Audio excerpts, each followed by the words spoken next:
కొట్టి ఆ నీకేమనిపించలేదా అని. ఆ ఎందుకు అనిపించేది? నాకైతే రోజు మంచిగా నిద్ర పోవాలనిపిస్తుంది. రోజు బిర్యానీ తినాలనిపించలేదా? మొహందానా నేను అనేది అది కాదే. ఇప్పుడు మనకు కొత్తగా పెళ్ళయింది కదా, పెళ్ళైన తర్వాత అది ఉంటది కదా, దానికోసం అంటున్నా. ఉంటది కానీ ఇగో పెళ్లి కాకముందేమో పెళ్లి అయిన దాకా ఏది లేదు అని దూరం పెట్టినావు. ఇప్పుడు పెళ్ళై 15 రోజులు అవుతుంది కదనే.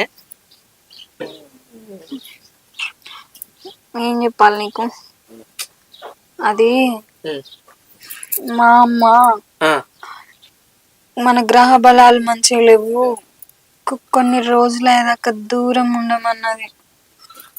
ఈ విషయం నీకెవరు చెప్పిర్రే? మా అమ్మ చెప్పింది. కిస్సమోహన్ దానా, ఇంకా సావుకు దగ్గరైన ముసలోళ్ళ మాటలు వింటరానే ఎవరన్నా? ఏమో, నమ్మకపోతే ఏమన్నా జరిగితే ఏమో. మెంటల్ మొహం దానా, కొత్తగా పెళ్ళైన వాళ్ళు ఎప్పుడు సందు దొరికితే ముచ్చట పెట్టుకుందామా, ముద్దు పెట్టుకుందామా అని ఉంటారే. నువ్వేంటే అమ్మద్దన్నది, తాతద్దన్నాడు, అయ్యద్దన్నాడు అని అన్ని పురాణాలని నమ్ముతున్నావు. ఎట్టి ముఖం దానా, గవన్నీ ఏం లేవు. ఇగో మీ బాపు లేడు, మీ అమ్మ కూడా లేదు. ఒక్కసారి ఇంట్లో పోదాం. అద్దు, అన్ని సెట్ అయినాకనే ఏదైనా సరేనా? నీకు ఎట్లా చెప్తే అర్థమవుతుంది నా బాధ. ఒక్కసారి ఒక 5 నిమిషాలు రా, నీకు ఒక విషయం. అద్దు ఇప్పుడు విను అంటే